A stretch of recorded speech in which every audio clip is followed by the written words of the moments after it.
Ayan, isang magandang hapon po sa inyo mga kaibigan. Kumusta po kayo dyan? Mga katoro.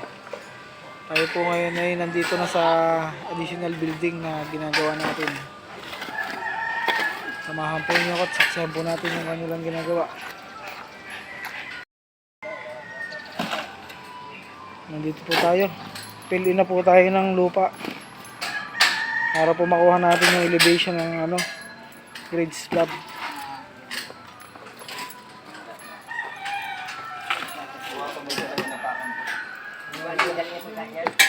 Ilalagay natin po tayo ng floor beam. Yan na po yung floor beam natin mga katoro, mga kaibigan. Ayan.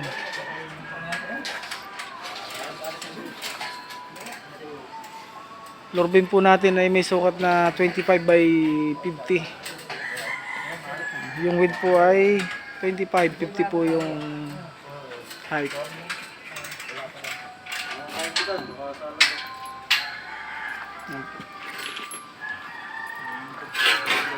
Patambakan na po natin para hindi po madali yung ating plumbing. Yung po plumbing natin, nilagyan natin ng buhangin para po siguradong pag tamper tayo ay hindi masira. Ito po namang kakabit namin ay para sa kung sakaling mapuno ay mayroon po tayong mapagpasipsipan.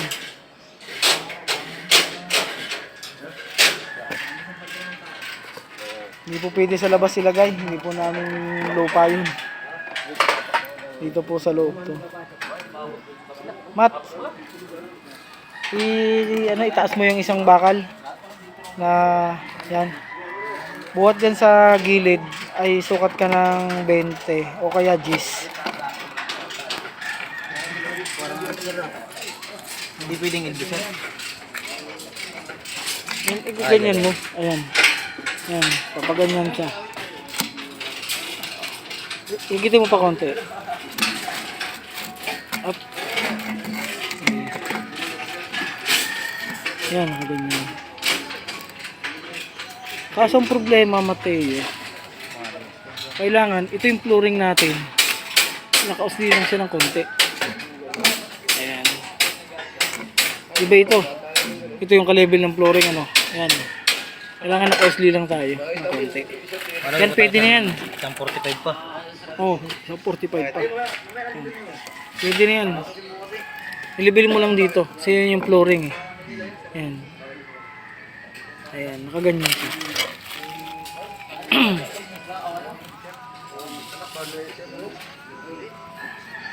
Kung sakaling puno na, diyan ko papasipsipan yan.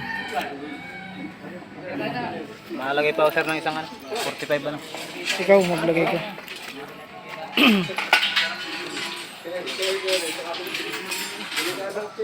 Ito na po, lagay na po tayo ng floor beam mga katoro, mga kaibigan.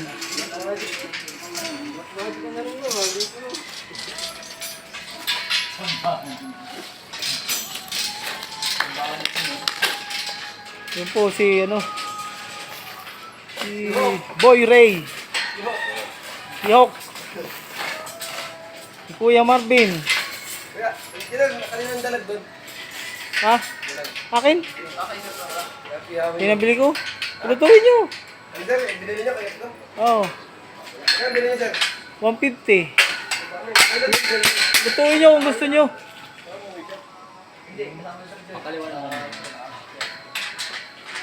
Lutuin nyo kung gusto nyo. Binili ko lang, natuwa lang ako eh. Parang ipapaksiw daw yata. Sabi ni George, bahala kayo.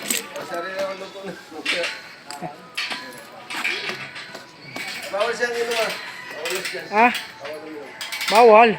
Bawal na. Bawal na siyang inuman. Ang estimate po namin itong mga katoro na panambak ay 7 elf. Hindi pa po dumarating yung dalawa pa lang ito.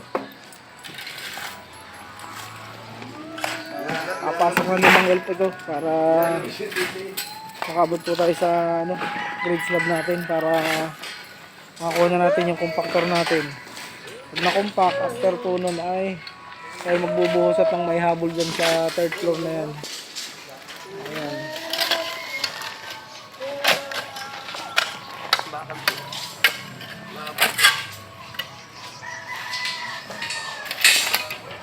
Estimate ko po dito bago maka-slab ay 2 linggo mga katoro.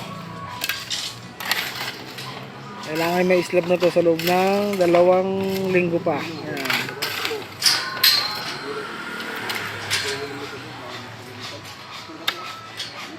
Abangan po nyo yung susunod natin video at makikita po nyo ito ay may beam na, nakabuhos na.